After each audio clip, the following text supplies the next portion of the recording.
Greetings and felicitations, my friends, and welcome back to Star Trek Revisited with me, Peter, your host. I am here to retrospectively analyze a classic episode of Star Trek, the original series. Today, we are going to take a look at one of my particular favorites from Season 1 of TOS, which is the Galileo 7.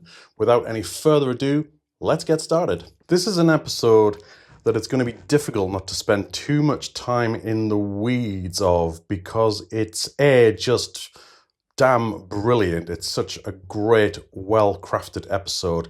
And B, it so far in the original series, remastered effects-wise, it's easily the best one we've had to date. The money and care and attention that must have gone into remastering this episode is absolutely phenomenal, and we see this from the very start, the very opening scene where the Enterprise is approaching the Murasaki 312 quasar-like formation. Beautiful, beautiful effects, and I very, very much appreciate this. You know, the original wasn't bad. I still have a fondness from what I can recall of the original unremastered effects now, for lack of a better term. But I remember many of those effects very, very fondly. But these are very, very different for the most part. I do also like the fact that as Kirk is giving his captain's log, setting the scene for the episode, that we get a shot from above the bridge where we're looking down on Kirk at the command chair, Uhura getting him to sign a report, and we've got Sulu back at the helm, which is always a thumbs up, and next to him at navigation is one of the more well-established background actors. It's Billy Blackburn as Lieutenant Hadley on this occasion, as we look at the main view screen and we get another glorious shot of this wonderful Murasaki quasar effect. Kirk's log has specified that they are obliged to investigate this quasar-like phenomenon, a priceless opportunity for scientific study, he describes it as, but also their primary mission here is to take medical supplies to a plague on the colony of New Paris on the planet of Marcus 3. So on board to oversee this safe delivery is a bit of a bureaucrat in the form of High Commissioner Ferris, who doesn't particularly get shy about intruding onto Kirk's bridge. He's practically a permanent fixture on the bridge in this episode. A piece of trivia about the costume that Commissioner Ferris is wearing: it would later be reused in Season 3 of the original series in an episode called Whom Gods Destroy, where it will be worn by a character called Garth of Izar. Season 3 is often much maligned, but I have a fondness for Season 3, which we'll get into more deeply as we approach it, and I enjoy that episode as well. So, and hey, I'm not going to apologize for that. I know many people might not like it, but I do. Anyway, this is the Galileo 7 that we're talking about here, and what Kirk is doing, just to do a little tiny bit of scene setting, is he is preparing a shuttlecraft, the Galileo, which contains 7 crew members for launch. He's communicating with the hangar deck, which we first heard referenced in the previous episode, The Conscience of the King, and he's telling them to stand by for launch. We get a little bit of back and forward between Ferris and Kirk here, and Ferris voices his discomfort with the fact that Kirk is spending time on this, what he perceives as an excursion. Kirk reassures him that it's 3 days until they are due to be at Marcus 3, and the rendezvous doesn't take place for another 5. So Kirk feels he's in control of this situation and has the time to send his crew out on a shuttlecraft to examine this phenomenon. Now, why are they going on a shuttlecraft? It's because instrumentation is going to be non-effective around the effects, the ionization effects of this particular quasar. So this is why they're sending out a shuttlecraft to attempt to get a closer look and take some detailed readings of the phenomenon.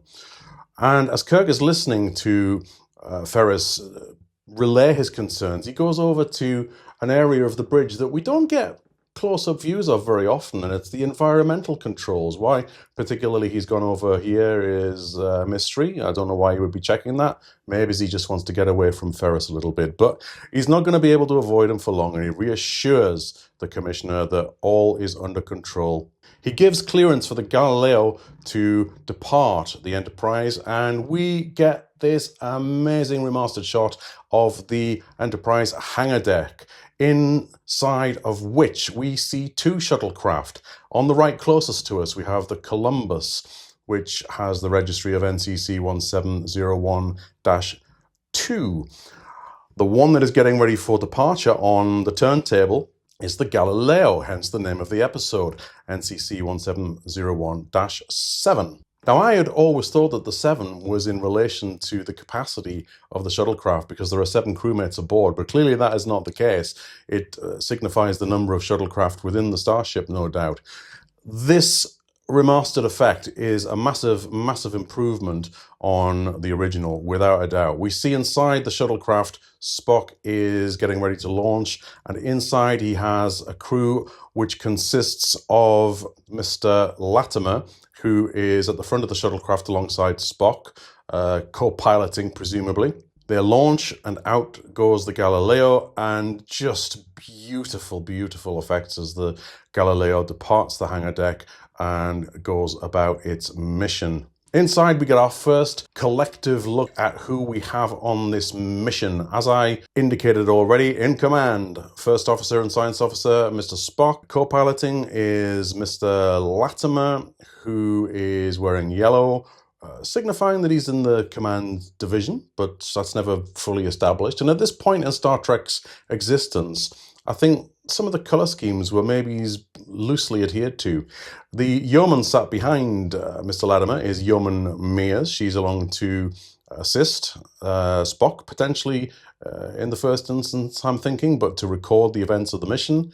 Then behind her, of course, is Scotty. It's wonderful to see Scotty getting out and about a bit more and getting to go on a mission.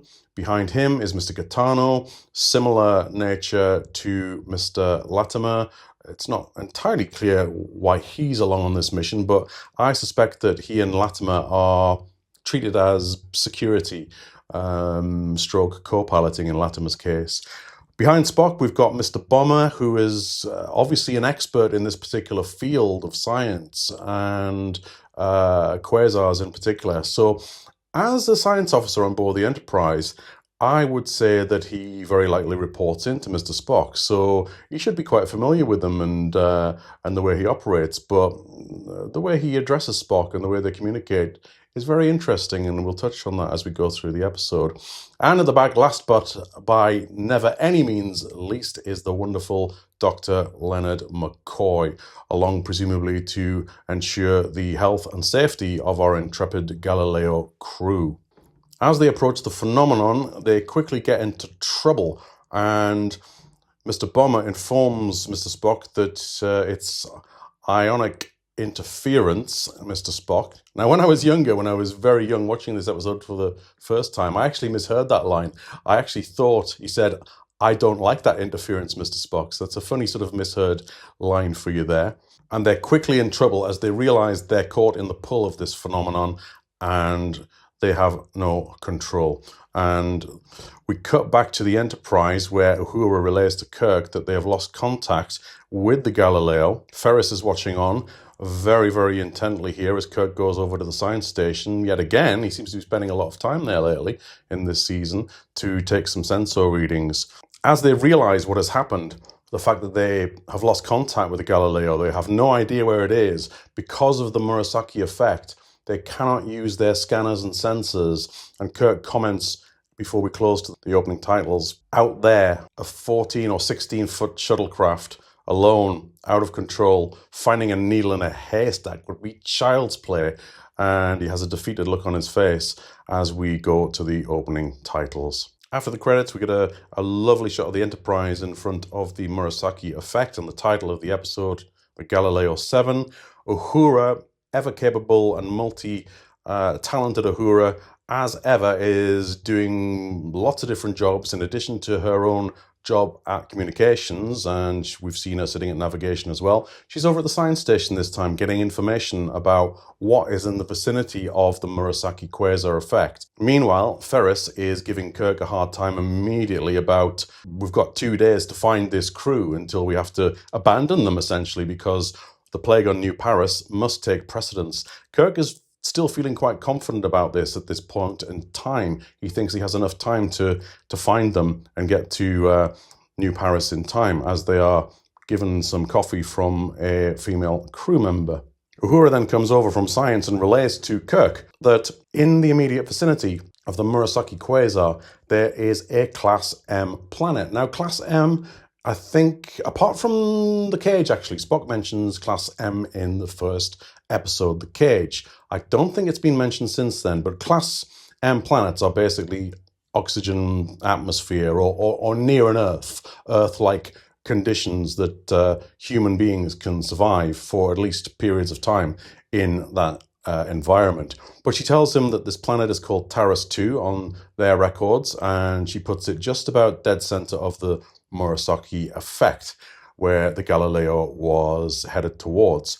This is good enough for Kirk, and he instructs Mr. Sulu to set course for Taurus 2. The Galileo, meanwhile, has landed on Taurus 2, and a nice little touch here is that we see the green sky on Taurus 2, which is logical because of the Murasaki quasar being that color. We cut to inside the shuttlecraft, and we see those on board are alive and minor bumps and bruises. They are recovering from the effects of the crash. The shuttlecraft is largely intact, though, by the looks of it, cosmetically anyway, as McCoy gets to his feet and starts helping up people and checking on them. The worst of the injury seems to be a bit of a nosebleed that Mr. Bomber has, as Bomber relays to Spock at Spock's request what happened, what caused this, and he goes on to describe the ionization effect had been the cause of all this. Mr. Scott goes to the front of the shuttle as Spock has just attempted to contact the Enterprise without any luck, but Spock then relays to Scotty that you're going to have your work cut out for you here, engineer, and Scotty does a little smirk and says aye, and I like Scotty in this episode. I really like the dynamic of him just cracking on with his work and doing what he needs to do. And I like the dynamics of these two different character groups that we've got, actually. It's an unusual set of people that are together. We're quite used to seeing a landing party consisting of Kirk, Spock, and McCoy, and maybe one or two others here and there. But this is different, and I am really here for that. I really like that. Spock orders Mr. Latimer and Mr. Gaetano to arm themselves, and we get some hand phasers out of a little compartment. There is 1, 2, 3, 4, 5, 6, I think, as far as I can count, which is not enough for everyone. There must be 7 there. But Gaetano gets them out, and he and Latimer depart to scout the area. McCoy quizzes Spock about the chances of contacting the Enterprise and getting out of here, and Spock is not hopeful at all. They have a very limited chance of doing so, and we will get into the reasons why as we keep going through the episode. Meanwhile, we see a lovely shot of the Enterprise in orbit of Taurus 2 now. Beautiful, beautiful shot. On the bridge, Kirk is with Sulu, and they're looking and checking the instrumentation to see if they can get anything at all from scanners and sensors. One thing I really like here that I've never noticed before, there's a female crew member just walking by in the background there in a blue uniform, and she has the coolest hairstyle, actually. I've never noticed that before, but just thought I'd point that one out. Again, Ferris is just loitering. He's perched on the desk of Uhura's communications station here, and as they are unable to use the transporters to beam down to the planet, which is confirmed by Kirk contacting the transporter room, they realize that they're going to have to search the old-fashioned way, A, without sensors and scanners and instrumentation, and B, they can't beam down to the planet. So he's going to send out another shuttlecraft, which is risky, but he feels it's the only thing he can do. And you can see here that as Ferris continues to prod and poke at him, Kirk gets irritated. He sort of rubs his eyes in frustration at Ferris's comments towards him. And Kirk gets a little bit irritated further here as Ferris reminds him of his powers to ensure the delivery of the drugs on time, and Kirk snaps at him, I'm familiar with the Regulations, Commissioner. I know all about your authority. And then he commands, launch shuttlecraft Columbus. And again, we get a beautiful, beautiful shot of the Columbus from a distance, exiting the secondary hull and the hangar deck of the Enterprise. Much, much different from the original effect. Back on the planet, we see Spock working on the Galileo from the outside. There are various tools on the side wings or flaps or whatever you want to call them of the Galileo. I'm not exactly sure what they would be called. McCoy comes out and engages him in conversation, and McCoy comments on the fact that this is Spock's big chance for command, and Spock says that he hasn't really thought about it this way. He does not necessarily relish command, nor is he frightened of it. It simply exists. And McCoy comments that Spock is a logical man, but logic isn't always the answer to these sort of situations.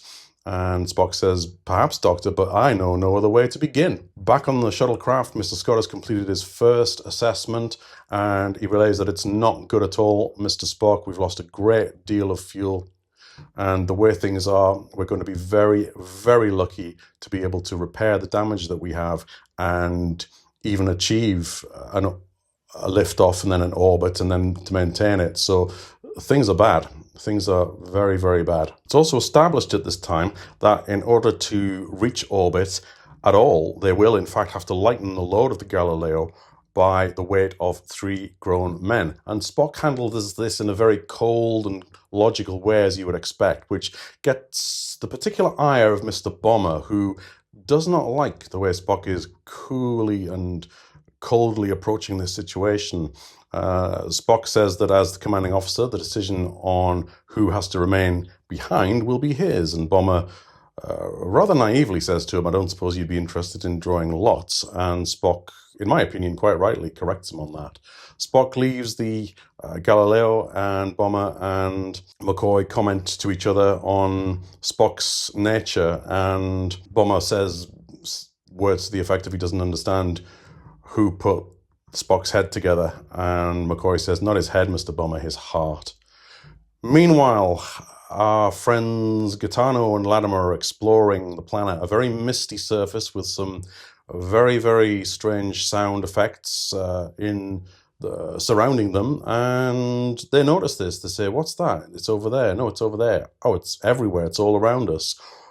They have no idea what this is, and Latimer rather foolishly, phaser in hand nonetheless, but still rather foolishly exposes himself very, very stupidly by standing right on top of this vantage point. And we cut to a spear, which is then thrown by a very large, furry-looking ape-like creature, and it pierces Latimer right through the back, and we cut to a scene of him falling. This is a piece of trivia because when I paused this, and even without the pause, it's very, very obvious that this is not the same actor that is playing Latimer. This is absolutely a stunt double doing this fall. The scream of this occurring from Latimer and Gaetano is heard by the rest of the party who are working in the back of the Galileo. Gaetano, meanwhile, fires his phaser into the mist. He can't really see a target, but he fires nonetheless in defense of himself.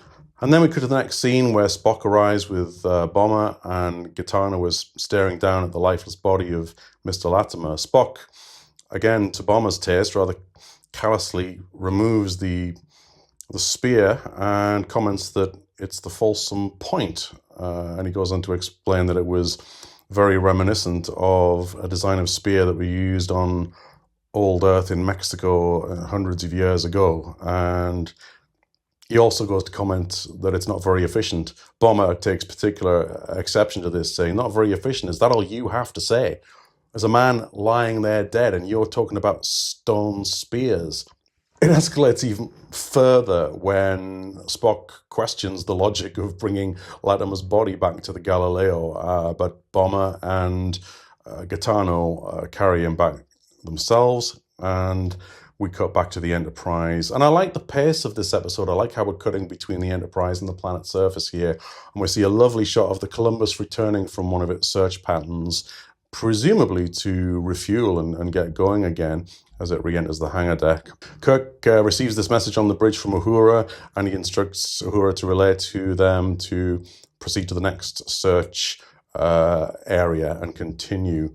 And I have to say here, much as I like the dynamic of what we have on the planet, I equally like this dynamic on the bridge. And again, it's a very unusual one.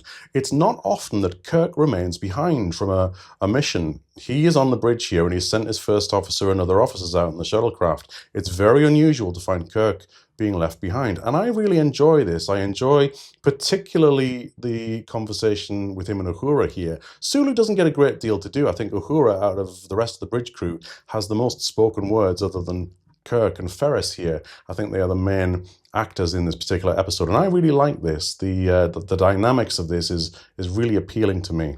Kirk has also ordered Columbus to expand its search range by a particular number of degrees per sector or per area, if you like, from here onwards.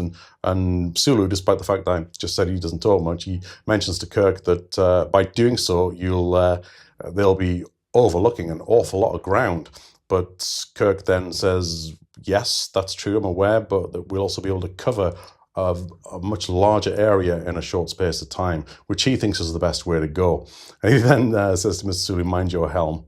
Ferris exits the bridge and tells Kirk that his time is getting shorter and shorter. And Kirk looks very, very worried. Back on the Galileo, with work being carried out on trying to repair the fuel lines and various other components in order to try and get them away again, Mr. Bomber comes in and tells Spock that they're ready. And Spock, surprised, says, ready for what? And Bomber says, the services for Latimer. And Spock almost rolls his eyes here in frustration. It's like, we don't have time for this. And Bomber says, there's a man lying there dead. And perhaps you, Doctor, could deal with this. And McCoy says, Mr. Spock, that is your place as commanding officer. Spock had said in this scene, or either this scene or the previous one, that my concern for the dead will not bring them back to life. And he's not winning many friends here again, Spock, unfortunately. But he stands his ground, and he continues to assist Mr. Scott with the first priority of getting the Galileo spaceworthy again. And cold as this may sound, I actually agree with Spock here. I think Spock was in the right, and his place was where he stayed. That all being said, we come to another problem as Scotty is trying to bypass and cross-connect some fuel lines. And in doing so, he said this was a risk, it was delicate work, and unfortunately the worst happens, and the line gives and all the fuel drains out of the Galileo. And Scotty says, well, that's it, we have no fuel. Spock then says to him, consider the alternatives, Mr. Scott. And Scotty says, we have no fuel, what alternatives? And Spock says something here which is very, very interesting. He said, Mr. Scott, there are always alternatives. Now, this makes me immediately think of Star Trek II, The Wrath of Khan, which of course we will get to in due course as we continue these reviews all the way through. The second movie in the movie franchise, most famous and most popular one, arguably. And in that movie, Kirk referenced at least a couple of times that Mr. Spock was fond of saying that there are always possibilities. And during that actual movie, unless this was a cut scene, which I've never seen, Spock never actually said that. So this is the closest that anyone has ever come to anything close like that. There are always alternatives, or there are always possibilities. This is what people tend to gravitate towards, was meant by that. Something's going on outside as well, and they're called out, and they can hear the noises again, and Spock decides to go off and explore this and see what they're dealing with. As they do so, these ape-like creatures take another shot with one of their spears again, and they just manage to avoid contact. Spock fires his phaser, and as he does so, the creature throws an enormous object from up above, which looks like it may be some sort of shield that he was carrying, and it lands on the ground, and Spock, Gaetano, and Bomber examine it. Spock's intention here is to warn the creatures off by frightening them. This has not gone down well with Bomber and Gaetano. They wanted to actually strike much harder, strike a blow of real fear into them by maybe killing one of the creatures, which Spock is completely appalled at. and he decides to fire warning shots first to scare them, which he does. He takes position on the side of this rock face, and he instructs Mr. Bomber and Mr. Katana to fire for a few seconds. He then thinks that should do enough to warn them off. He's confident in this, and he instructs Mr. Katana to stand post, and Bomber taps him on the shoulder and walks off with Spock. Spock re-enters the shuttlecraft and confidently predicts that the creatures won't be back. In the meantime, we find out that Scotty has had an idea that he can adapt the fuel lines for an alternative fuel supply, to which Spock says, all very well, engineer, but we don't have an alternative fuel source. And Scotty says, but we do, our phasers. I can drain them and I can convert the fuel lines to use that. And Spock agrees and he gets off to work. Meanwhile, on the Enterprise, we are in the transporter room and beaming up some objects that have been beamed down to Taras 2, and these objects have been beamed back up successfully now. Kirk walks into the transporter room to get a report from the transporter chief, who just so happens to be David L. Ross, playing presumably Lieutenant Galloway, but he's not named. He's just named in the credits as transporter chief. Next to him is Eddie Paskey as Mr. Leslie, a dynamic duo here. These two would quite often be together in situations going forward now that David L. Ross has made his appearance in season 1. Back on the planet, Katana is still standing guard, and he can sense that the creature or creatures are approaching, and he gets very, very nervous. And unfortunately, it doesn't end well for Katana, as one of the creatures comes towards him, and you don't see what actually happens as the scene closes. And the next scene, we cut to Spock, McCoy, and Bomber standing over the area where they expected Katana to be. They find his phaser, and Spock picks it up and hands it to McCoy casually. He also hands his own phaser to McCoy, as he says that I have a certain scientific curiosity about what has happened to Mr. Gaetano. So he gives his phaser and Gaetano's phaser to McCoy to take back and give to Scotty to drain the power for the alternative fuel source. Off goes Spock to search for Mr. Gaetano. Bomber and McCoy have another very human conversation of frustration about the way Spock is acting here. He says, you know, if he finds Gaetano, he's just as likely to tell him to remain behind. Bomber then voices his skepticism about their chances of survival, and he asks McCoy, do you think the ship will really get off? And McCoy reassures him, very, very likely not knowing himself. I mean, how could he? But he reassures him that we'll be okay, we'll get off all right. Spock then, unfortunately, finds Mr. Gaetano deceased and just left on a rock. He picks him up and carries him back towards the Galileo, and as he does so, the creatures try and attack him with spears again, but he manages to evade them and make it back to the Galileo okay, where he gets inside. Scotty all the while continuing to work on the alternative fuel supply. Spock sits down looking very pensive, and McCoy gives him a hard time and says, well, Mr. Spock, they weren't scared for long, were they? And Spock replies in a confused fashion, most illogical, they did not act as I predicted. And McCoy said it should have been perfectly obvious how they might have reacted, with not with fear and respect, but with violence and anger. Meanwhile, the shuttle that they're all inside now starts shaking, and we can see in the exterior one of the creatures is outside. Very, very tall creature, absolutely dwarfs the shuttlecraft, and he's pounding on the top of the shuttle with a big rock. Bomber and McCoy and even Yeoman Mears here are shouting very, very frustratedly at Spock, saying, what are you going to do? You got to do something. And Yeoman Mears says, we could use a little inspiration here. And it appears, while all this is going on, that Spock is unsure of what to do.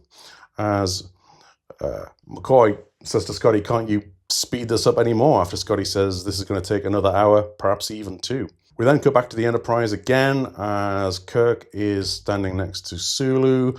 As ever, Ferris is hovering around. And this scene is just pretty much more of the same, just still searching, still no luck, and time, as Commissioner Ferris is repeatedly pointing out, is rapidly running out for Kirk to be able to find and save his crew. Back in the Galileo, Spock comes up with a brainwave and he says to Scotty, are our batteries still working? And Scotty says, yeah, but they're not going to do much for us. But Spock has a different idea. He says, well, they electrify the exterior of this ship. And Scotty excitedly says, that they will, Mr. Spock. And he goes and puts on some protective gloves. Everyone else moves to the center of the ship to make sure they're insulated. and Scotty goes ahead and uses a tool to electrify the exterior of the ship, and this seems to be successful. While all this has been going on, they've been looking for things that they can leave behind to lighten the load. You'll recall it early on after the crash, it was established that 3 grown men would have to be left behind. We've now sadly lost 2 grown men, but this still leaves some weight to be accounted for. They've got some equipment from the back. Bomber then says to Spock, as Spock relays to him that Mr. Catano's body will of course have to be left behind. Bomber says defiantly, "Not without a burial, Mr. Spock." And Spock said, "I highly advise against it. I doubt the creatures will allow it. It's too dangerous." And Bomber is not giving up here. Says, "Not without a burial, Mr. Spock. You see, I would insist on a decent burial, even if it was your body out there." McCoy and Scotty have heard enough here. During this time, pretty much everyone has been against Spock. Not against him, that's the wrong word, but dubious of the way he's handling things and questioning of Spock's command style and is being dictated by logic with no feeling. And McCoy first peps up and says, "Mr. Bomber," and Bomber says, "I'm sick and tired of this machine." Scotty jumps up and says, "That's enough." Spock relents and says, "Very well, you will have your burial if the creatures allow it." We're back on the Enterprise, and we get a report from one of the landing parties that has been down on the planet now that the transporters have been working again. This is the first of what I believe is 3 appearances by Lieutenant Kellowitz, who, title-wise, job description-wise, in the episode that we see him next, which is called Arena, I believe he's one of Kirk's top tactical officers. So he relays to Kirk that they've had some casualties on the planet. They've had a death. They've got someone with a broken arm, and these creatures are everywhere and they're terrifying. Kirk instructs him to go to sickbay, and the screen goes off. Meanwhile, Ferris enters the bridge, as we can see Hadley and Sulu at helm and navigation. He informs Kirk that if he checks his chronometers, it's time to move on. Your time is up. It's got to be done. They have to set course for Marcus 3 now. Kirk rather naively protests here, and this to me is a bit of a down, a bit of a thumbs down, because Kirk knew what was going to happen if he didn't find his crew in time. He's a season's captain, and he knew what was going to be expected of him. And he reacts here by saying, "But they're still out there." And Ferris says, "So are the plague victims on New Paris. I'm sorry, Captain. I'm now invoking my authority, and I am instructing you to set course for Marcus 3. Kirk realizes he has no choice, and he should have realized this from the beginning. He should have known that his time was running out. And I can forgive this because Kirk cares about each and every one of his crew, and it's possibly got tunnel vision about this and just hadn't realized the time and reacted emotionally. But I still would have expected not the reaction that Kirk immediately gave, as if to say, "Well, what do you expect me to do? I'm not going to abandon them," despite the fact that he knew that he would indeed have to. So he relents, sits in his command chair, and he says, "Prepare to abandon search and set course for Marcus 3. They have to get all the landing parties up first, of course, and the Columbus has to return, and they have 23 minutes for the Columbus to return to the Enterprise. So they've got a little bit of time left before they can break off. Back on the surface, Yeoman Mears in the Galileo is trying to call the Enterprise again on the communicator. No response, of course. And Scotty says, "That's it. All the phasers are drained, and this is our chance. We should be able to lift off, get escape velocity, and make it into orbit. But that's about all that they're going to get. And they should be able to get a controlled landing back here, right back where they started, which is not an appealing thought to anyone." Spock looks outside, checking for activity, and then he calls Bomber and McCoy, who are in the back of the Galileo. I'm not quite sure what they were doing there, but I digress. And Spock tells them that the ship will lift off in 10 minutes. They have that long to bury Mr. Catano, and that he will assist them. Meanwhile, the Columbus is seen returning into the Enterprise and landing in yet another beautiful remastered effect. Uhura relays that the Columbus is aboard and the flight hatch is closed. All decks signal that they are ready for warp factors. Kirk then instructs Sulu to proceed on course to Marcus 3 at space normal speed, which is not a term I've heard him use before or after this. I'm going to presume that this is at something like full impulse power. Sulu questions the order, and Kirk replies back to him, "Those are my orders." Again, something that I think I'd misinterpreted when I was younger.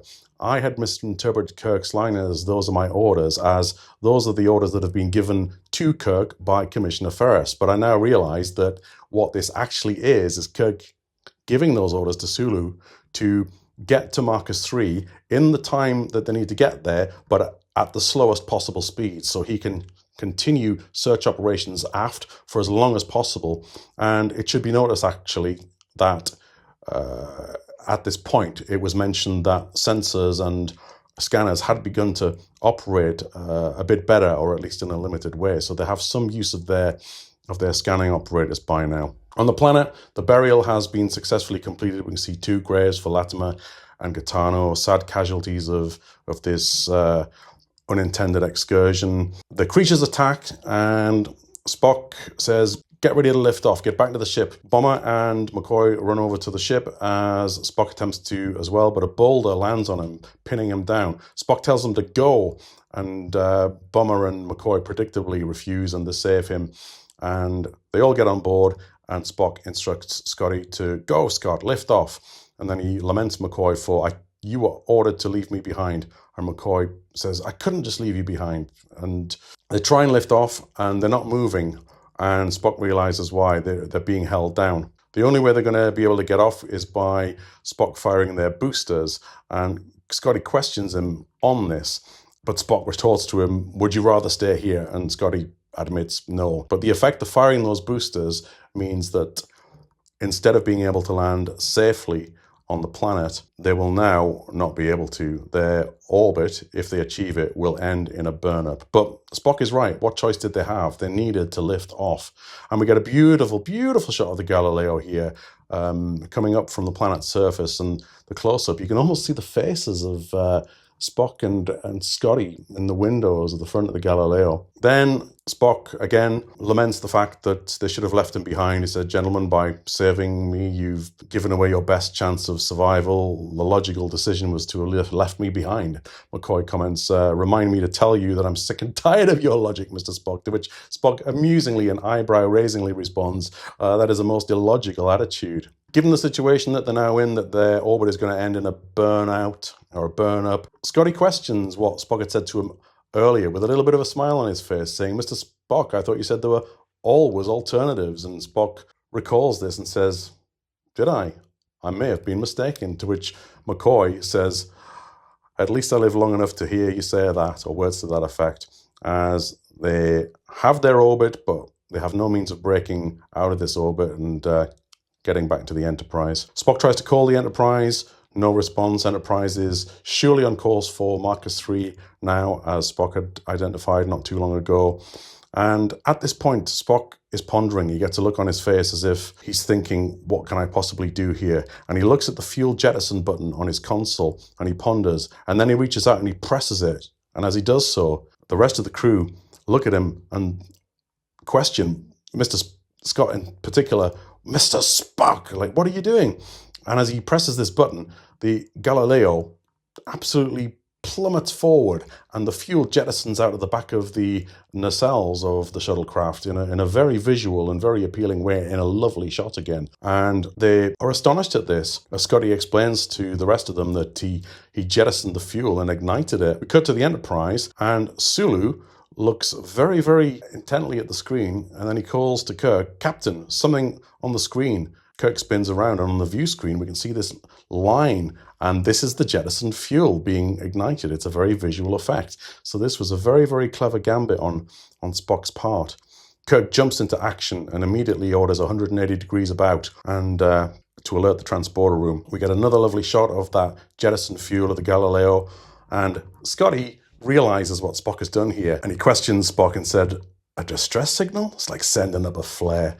Mr. Spock, that was a good gamble.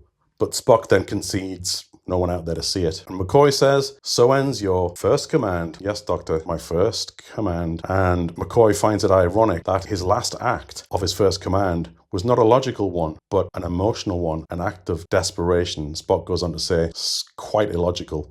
And McCoy says, "That's exactly what I mean."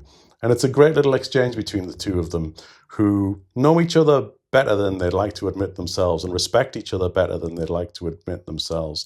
The Galileo starts to burn up, and again, it's a very, very amazing and appealing effect. Not that I enjoy watching anything burn up like this, especially not people, but it's a great effect nonetheless. And things start to get really hot inside, the smoke, and they're starting to find it very, very unpleasant.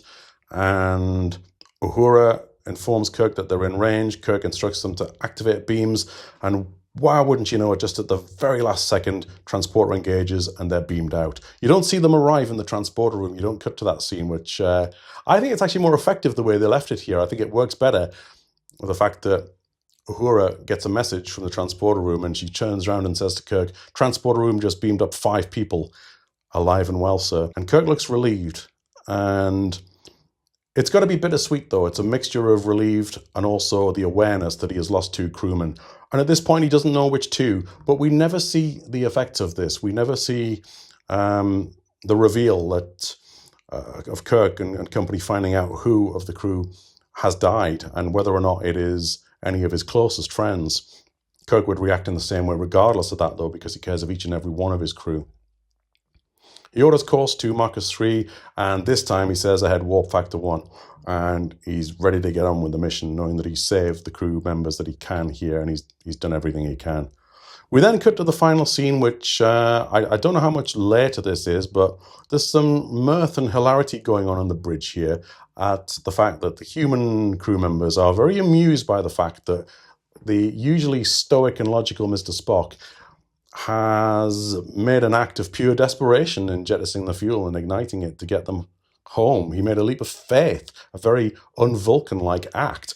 This to me is funny, but it's also a little inappropriate considering the 2 crew members have died. The fact that they are acting with such amusement here, but I can forgive it. In terms of the storytelling, Spock is walking around noticing that people are looking at him a bit funny. There's a priceless look at Uhura's face as Spock walks back to his station and Kirk and McCoy go to poke fun at him. The look on Uhura's face here is wonderful. She can't wait to see this. And Mears goes over to join her at her station, and they're very ready for this encounter.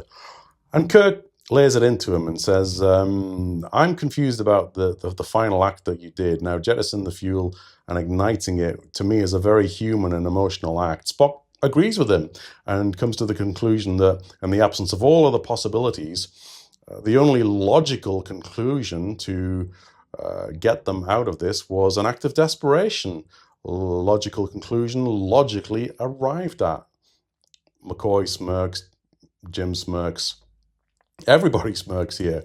And Kirk leans in and says, "So you're not going to admit that for the first time in your life you reacted in a purely emotional way?" To which Spock says, "No, sir."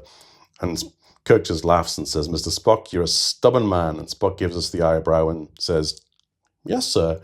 And everybody starts to laugh and the episode comes to a close. Now, what I do like about this scene is that everybody knows what's going on here. And although it's a bit mocking and playful teasing, it's actually out of respect, because everybody knows really that Spock is half human and he has these emotions, but he just chooses not to share them and show them. They're acting in a sense of respect to Spock, that he has used his human intuition and emotions to solve the problem, to save his crew, and they appreciate that and they respect him even more for doing so. And Spock, despite being stoic and covering this up and being his cold, logical self that he likes to project, he knows this too, and inside I'm sure he respects them back for that. There's a mutual respect going on here, and it's being expressed in the only way that both sides know how to do so. And I really, really love this. I think it's a perfect exchange, despite the fact, as we've said, that we have lost 2 crew members. They are dead.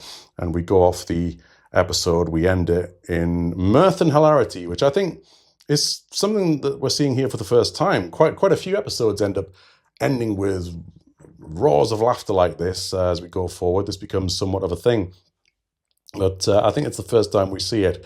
And it is fun. It is amusing, to be fair.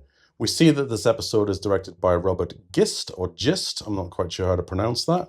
And we can see from IMDb that he only directed the one episode of Star Trek, and this was it. It co-starred Don Marshall as Mr. Bomber, and Don Marshall was a very, very celebrated actor from the 60s and 70s, best known probably for the science fiction show Land of the Giants. And I really like this guy. He's a very, very good actor, and I liked his inclusion in this episode. Other guest stars, it always puzzled me that Sulu, Uhura, Scotty, for example, were considered guest stars in these episodes, but that they were. But we also had Peter Marco and as Gaetano, Phyllis Douglas as Yeoman Mears, John Crawford as Commissioner Ferris, and we had Latimer, played by Rhys Fawn, Kellowitz by Grant Woods, and the creature was played by somebody called Buck Maffey, and David Ross as the Transporter Chief. So let's take a look at some of those folks here. John Crawford as Commissioner Ferris, burly, handsome, and rugged character actor, appeared in over 200 movies and TV shows. I can't recall ever seeing him in anything else, but he's obviously had a very, very storied career. We've also got Phyllis Douglas here, who was born in 1936 and passed away in 2010. And a fun fact about her is that at age 2, she played the baby Bonnie Blue Butler in Gone with the Wind in 1939. Well, how about that?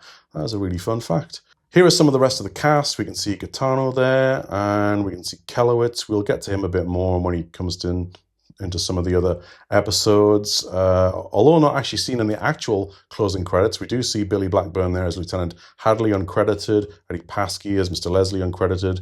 Frank Da Vinci as Mr. Brent, uncredited. I must admit I didn't spot Brent in this one. And we get Majel Barrett as the computer voice of the Enterprise. The music in this episode was composed and conducted by Alexander Courage, our original composer. And it was very, very good and very, very effective. Some recurring themes as ever, but I think this music did exactly what it needed to do. Finally, to the score. And this gets a 7.6 on IMDb, which again, much like last time with The Conscience of the King, I think it's underrated. And I am going to easily give this a 9. I'm going to find it hard to give anything a 10. Ever. I think it's going to be something very, very, very, very special and very perfect to get a 10. But for me, the Galileo 7 is definitely, in my personal opinion, deserving of a 9. You may agree or disagree, and I'd love to hear what you think about it in the comments. What would your score be? And that is it for another episode, my friends. I do hope you enjoyed it. Please give me a thumbs up, a like if you did so. Please do hit that subscribe button as well. It takes a second to do so, and it's completely free. It helps me a lot as well, so thank you so much. Now, I really enjoyed that episode. It's definitely a big favorite of mine. I think that we are getting into really the stride of season 1 now. I felt that there were 1 or 2 episodes that were a little hard watching and not the best quality as we were going through until we hit The Conscience of the King. But from Conscience of the King through the next few episodes, I feel like we've got some really strong ones that are among my favorites, and I'm looking forward to continuing in that run of great ones. The next of which is Court Martial, which is one that I really do enjoy as well, and I can't wait to get into that one with you. So we'll wind things up there. Please do leave me your comments and your thoughts. Check out my Instagram page as well, which is star.trek revisited, and I've got lots of fun stuff going on there as well. And I appreciate your support of the channel in these early days still, and your likes and your subscribes and your comments. You all take care, stay safe, travel well, and above all, live well, as I like to say, and prosper. Bye-bye.